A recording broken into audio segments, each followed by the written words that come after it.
Rozpoczynamy kolejny filmik. Chciałbym tym razem Państwu zwrócić uwagę na bardzo ważny temat, a więc zawartość pary wodnej w powietrzu. Wokół tego toczy się wielka dyskusja. Na forum 30% wpisów to jest o zagrzybieniu, o pleśni, o tematach, które nas w jakiś sposób dotykają. Możemy tutaj, Panie Damianie? Wilgotność powietrza, wykres.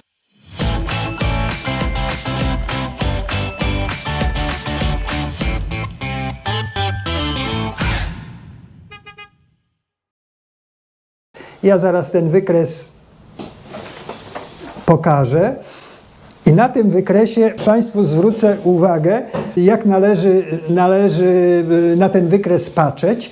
I na tym wykresie mamy opisane wszystko, co złego się u nas dzieje. Bardzo często słyszę, albo w mojej instalacji to grzyb, bo coś się dzieje, nie budujcie wentylacji, bo lepsze są kominy i tak dalej.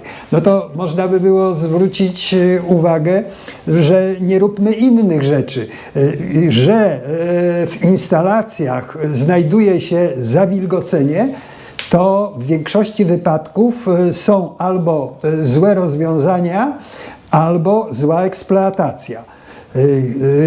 Tu na bazie tego wykresu opowiem Państwu o zawilgoceniu murów, o zawilgoceniu instalacji i tym podobne. Zwróćcie Państwo uwagę, że zawartość pary wodnej w powietrzu, maksymalna jaka może być, pokazuje ta krzywa, gdzie jest oznaczona zakresem 100%. Czyli powietrze w określonej temperaturze może maksymalnie posiadać taką ilość pary wodnej. Jeżeli by miało ciut wyższą, wtedy są krople, wtedy pojawia się woda czy w instalacji, czy na oknach, czy na ścianach. Weźmy sobie przykład, że mamy plus 20 stopni temperaturę. Załóżmy, że będzie to w mieszkaniu, prawda? I jeżeli pojawiają się krople wody na ścianie, na oknie, w jakimś tam punkcie, czy na przykład prowadzona jest rura z zimną wodą i na niej pojawiają się krople wody, to znaczy, że doszliśmy do punktu Rossy. Teraz ten punkt Rossy, jeżeli to jest 20 stopni, to już z tego będziemy wiedzieli, że mamy wody 18 gramów. 18 gramów w 1 metrze sześciennym powietrza. I teraz, co zrobić, żeby nam się nie wykraplało? Czy na oknie, czy na ścianie? No, kilka rozwiązań jest. Jeżeli to jest 20 stopni, to z tego wniosek, gdybyśmy podwyższyli, ja tutaj, żebyście Państwo moje wszystkie wywody i ten zrozumieli, że ja nie mówię, że mamy iść do tych temperatur, czy tak stosować, tylko pokazuję kierunki. Jeżeli mówię, że gdzieś podwyższyć, czy obniżyć, czy cokolwiek zrobić, to ja cały czas mówię o kierunkach, w którym postępować. Niekoniecznie co do samych cyfr, bo w poprzednich filmikach, jak pokazywałem, jak to się tam, co to się działo z lodem w wiaderkach, no to miałem dużo opinii, pisania różnych, a gdyby tak. Nie, pokazywałem kierunki tylko w jakich iść. Czyli wracając, jeżeli mamy 20 stopni, co należałoby zrobić? Należałoby, pierwsza sprawa, najprostsza, podwyższyć temperaturę. Zobaczcie Państwo, jeżeli to by było 25 stopni, prawda, to 18 gram wody, bo ta ilość wody, która jest w mieszkaniu, ona jest stała. I teraz, jeżeli dogrzaliśmy do 20 stopni, przy 20 stopniach już mieliśmy punkt Rossy, bo jest 100% wilgoci. Gdybyśmy temperaturę podwyższyli, to niestety, nie niestety, tylko poprawnie, wilgotność by była na przykład 90%, gdybyśmy jeszcze bardziej podwyższyli, by była wilgotność 80%, gdybyśmy jeszcze bardziej podwyższyli, by była 70% i tak dalej, aż by była 60%. To jest pierwsze, podgrzać. Drugie, co zrobić? Osuszyć. Czyli osuszenie to jest, gdybyśmy wzięli oziębiczy, tak się chyba to nazywa, element, który potrafi pochłonąć nam wilgoć i teraz przy tych 20 stopniach, jeżeli mieliśmy 18, spróbujemy część wilgoci pochłonąć, zrobimy, żeby tej wilgoci było 10 gramów, to zobaczcie Państwo, mielibyśmy 55% wilgotności tylko, czyli osuszenie. Osuszenie. Teraz wracając dalej. Jeżeli nie chcemy temperatury ani podnieść, ani zastosować osuszacza, mamy jeszcze inne rozwiązanie. Jeżeli temperatura powietrza jest 20 stopni, a na ścianie mamy wilgoć, czyli punkt rosy, z tego wniosek, że ściana ma za niską temperaturę.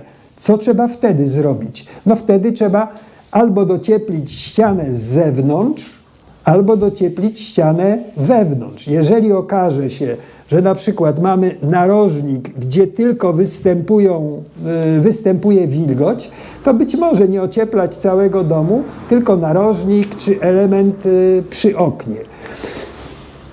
Zastanówcie się Państwo nad swoimi obiektami i zwróćcie uwagę, dlaczego u Was pojawia się wilgoć. Zwróćcie Państwo na następną rzecz uwagę. Jeżeli zimą mamy temperaturę zerową, czy załóżmy tylko plus 5 stopni, to my w powietrzu możemy maksymalnie mieć około 6 gramów wody.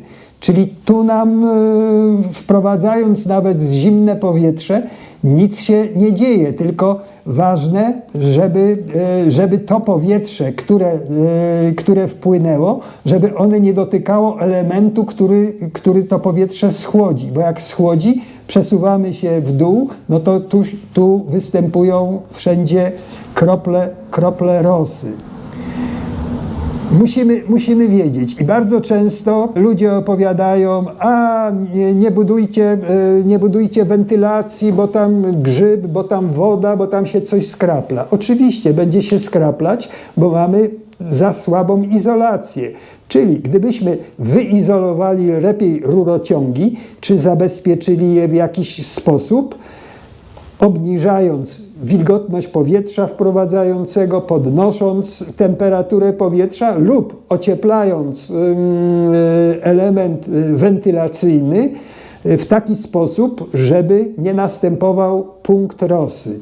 Także to jest bardzo, bardzo ważny element. I tutaj nie winiłbym, że wentylacja jest zła i przez nią mamy tam grzyb, to tak samo jak mamy instalację kanalizacyjną, no i byśmy mówili, nie budujmy instalacji kanalizacyjnej, bo tam bardzo często występuje, że trzeba przepłukiwać, trzeba wywozić i tak dalej, no, nieczystości, bo nam się zapchało.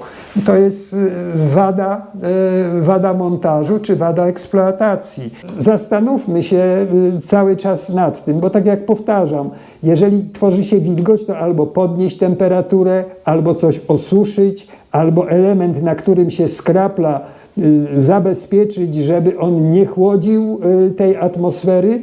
No, muszę Państwu powiedzieć, że ja bym proponował w niektórych starych domach próbować powalczyć z wilgocią, że przypuszczam, że nie znam się akurat na tym dokładnie, ale przez osuszenie powietrza zwróćcie Państwo uwagę, że jeżeli mamy 20 stopni i potrafimy o 20% zbić wilgotność, czyli mieć nie 18, a 10, no to zwróćcie uwagę, że jeżeli mamy 20 stopni, to my możemy dojść do 13 stopni, czyli 7 stopni może się schłodzić powietrze i nie nastąpi żaden punkt rosy. A zobaczcie Państwo tu, jeżeli mamy 25 stopni ciepła w mieszkaniu i mamy 80 czy 90% wilgoci, to wystarczy, że o 2 stopnie, 3 stopnie ochłodzimy powietrze, no już mamy grzyb, już mamy nieciekawą sprawę. Gdybyśmy to powietrze osuszyli troszkę i zeszli niżej, to my możemy, zobaczcie Państwo, u mnie w budynku między 30 a 30% jest wilgotne powietrze. Czyli jak ja mam 20 stopni temperaturę w pokoju, to ja mógłbym schłodzić do 7 stopni i nic się nie stanie.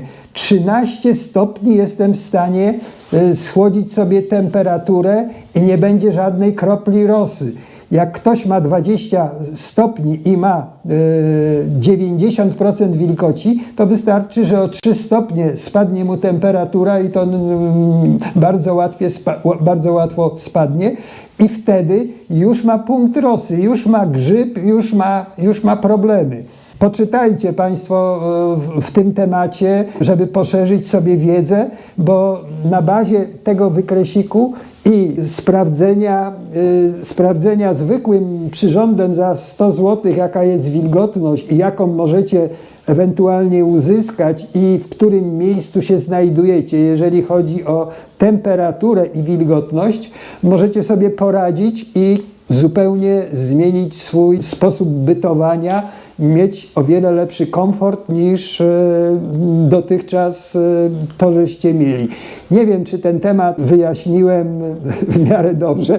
Nie jestem nauczycielem, nie jestem powiedzmy tutaj w tej kwestii w jakiś sposób wyedukowany, no ale wiedzę, którą posiadam, staram się Państwu przekazać i żebyśmy sobie wszyscy wspólnie pomogli i wykorzystali ten zasób wiedzy do sprawdzenia. To by było tak ogólnie odnośnie zawartości pary i to jest między innymi odpowiedź na pytanie kolegi, który mnie pytał: Panie Macieju, a co w garażu, że tam się coś osadza? Czyli, patrząc, za dużo używam słowa czyli pewnie, jeżeli mamy zimą temperaturę niską, to zobaczcie Państwo, że my ilość w gramach wody mamy minimalną, mamy 3-4 gramy wody i to nawet przy minus 10, minus 5